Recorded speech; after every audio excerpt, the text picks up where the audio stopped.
নমস্কার বন্ধুরা, বাংলার কিচেনে আপনাদের সবাইকে স্বাগত। আশা করি আপনারা সবাই ভালো আছেন। আজকে বাংলার কিচেনে রান্না করব টাটকা তাজা বাড়িরই কুমড়ো শাক, গাছে লাগানো সেই রেসিপি। সেটাই কুটে নেব, তাজা কুমড়ো শাক। ফিরে আসছি আরও কিছুক্ষণ পর।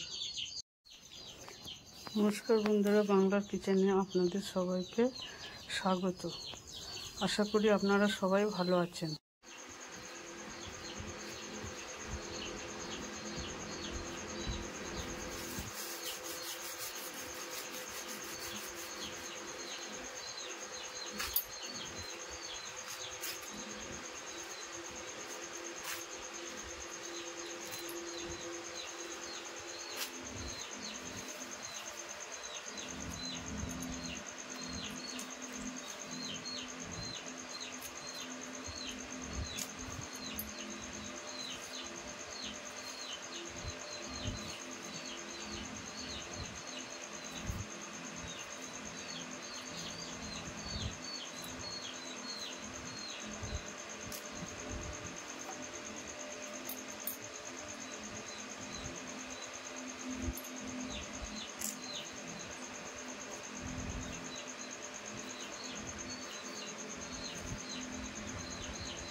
আমি যে কুমড়ো শাক করবো বলেছিলাম, কুমড়ো শাকটা কুটে বেছে ধুয়ে নিয়েছি।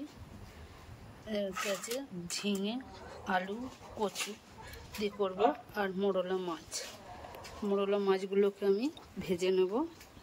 পরিমাণ মতো তেল আমি দিয়ে দিয়েছি। এবার আমি মোরলা মাছগুলোকেও ছেড়ে দেব। আপনারা যদি পারেন মাছের মুড়ো বা তেলকোটা যে কিছু থাকলে দিয়ে করবেন, কুমড়ো শাকটা খুব ভালো হবে খেতে। মাছগুলোকে আমি কড়াই ভালো করে ভাজতে দিয়ে দিয়েছি। ভাজা হোক, বেশ কিছুক্ষণ পর আবার আমি এটাকে নেড়ে দেবো। মাছটা আমার প্রতিটা ভাজা হয়ে গেছে, এবার আমি নেড়ে দেবো। দেখতে পাচ্ছি এক পিঠ আমার ভালোভাবে ভাজা হয়ে গেছে। এবার আমি ভালো করে এটাকে নেড়ে দেবো, আর একটু ভাজার পর তুলে নেব।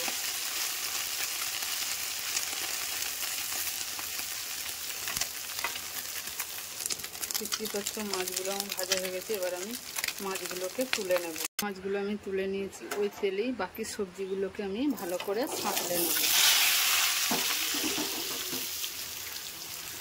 ভালো করে নেড়ে করে সাঁতলে নেব।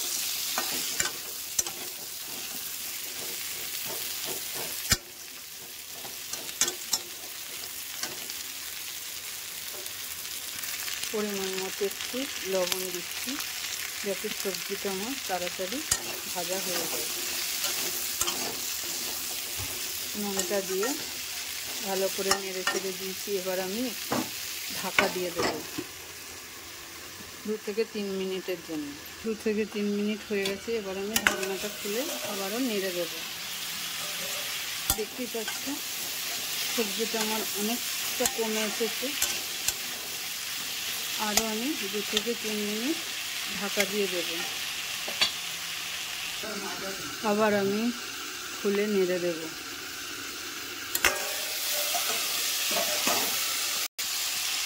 আবারও আমি ভালো করে নেড়ে চেড়ে দেবো।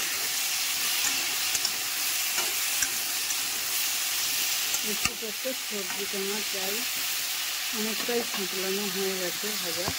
এবার আমি শাকগুলোকেও একসাথে দিয়ে দেবো। শাক আর যে ডাঁটাটা কেটে রেখেছিলাম সেগুলোকেও দিয়ে দেবো।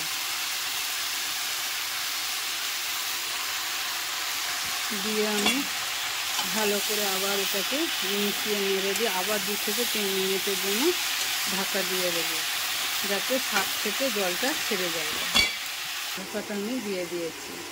রান্না বাটার জন্য দিচ্ছি, মশলা করার জন্য দিয়েছি কালো সর্ষে 2 টেবিল চামচ, 1 কোন আদা আর 1 টেবিল চামচ চন্দনী দিয়ে এটাকে আমি ভালো করে বেটে নেব। 2 থেকে 3 মিনিট হয়ে গেছে। এবার আমি ঢাকাটা খুলে নেড়ে দেবো।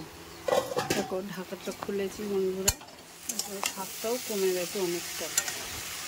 এবার আমি এই শাকটাকে ভালো করে ঢেলে নেব। সিদ্ধও হয়ে গেছে, যেহেতু কচি শাক ওই জন্য ডাঁটাগুলোও গলে গেছে। এবার আমি শাকটাকে ঢেলে মশলাটা কষে শাকটা আবার আমি কষবো ভালো করে। ফোড়নে দেবো 5 ফোড়ন আর তেজপাতা। এটাকেও আমি ভালো করে নেড়ে চেড়ে ভেজে নিয়ে বাকি যে মশলাটা করেছিলাম সেই মশলাটাকেও আমি এতে দিয়ে দেব। দিয়ে দিচ্ছি মশলা, আদা বাটা, চন্দনী বাটা আর সর্ষে বাটা। এর সাথে আরও মশলা কিছু আমি অ্যাড করব, যেমন দেবো 1/2 টেবিল চামচ জিরে গুঁড়ো, 1 টেবিল চামচ হলুদ গুঁড়ো। আর আগে আমি কাঁচা লঙ্কা দিয়ে দিয়েছি, ওই জন্য আর কোনো লঙ্কা দেব না। ঝাল যে যেমন খাবেন সে আমি পরিমাণে ঝাল দিতে পারবেন। আমি হলুদ গুঁড়ো জিরে গুঁড়ো দিয়ে দিয়েছি। এবার আমি মশলাটাকে ভালো করে নেড়ে চেড়ে কষে নেব, যতক্ষণ না মশলা থেকে তেলটা ছেড়ে দিচ্ছে আর কাঁচা মশলার গন্ধটা না যায়, ততক্ষণ আমি কষতে থাকবো। দেখতে দেখতে মশলাটা আমার কষা হয়ে গেছে, মশলা থেকে তেলটাও ছেড়ে দিয়েছে। এবার আমি হাঁপিয়ে রাখা কুমড়োর শাকগুলো দিয়ে দেবো। এর সঙ্গে আছে রুই মাছের মাথা আর মোরলা মাছ, সেগুলোকেও আমি ভালো করে ঢাকা দিয়ে দিয়ে কষতে থাকবো।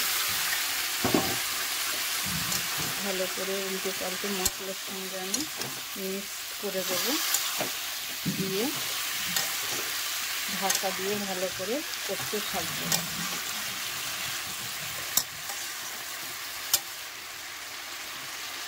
এইভাবে রান্না করলে কুমড়োর শাক খেতে খুবই ভালো লাগে।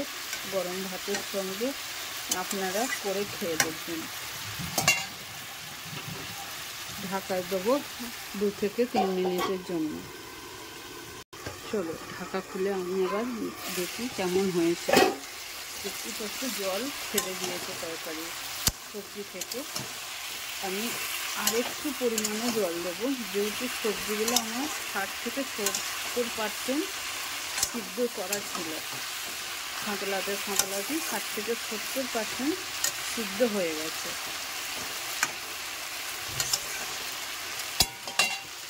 অবশ্যই গরম জলটা ব্যবহার করবেন। গরম জল দিলে স্বাদ ও সুস্বাদু হয়, খেতে ভালো লাগে। আবারও আমি খুলে নেড়ে দেবো তরকারিটা। আমি একটু পরিমাণ মতো গরম জল দিয়েছি, দিয়ে আমি এবার ঢাকা দিয়ে নাড়তে থাকবো। ঢাকা দিয়ে দিয়ে রান্নাটা করব আর খুলে বেশ কিছুক্ষণ পর পর খুলে দেব। খুলে উল্টে পাল্টে নেড়ে দেব, যাতে আমার তলাটা না বসে যায়।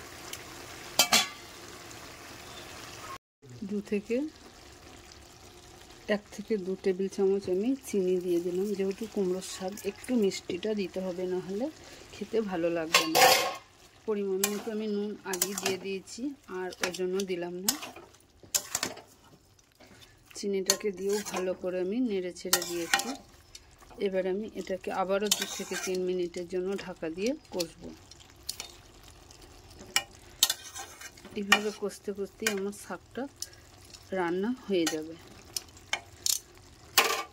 আপনাদের ভালো লাগলে কমেন্ট ও শেয়ার করতে ভুলবেন না। ঢাকা খুলে আবারও আমি উল্টে পাল্টে নেড়ে দেব।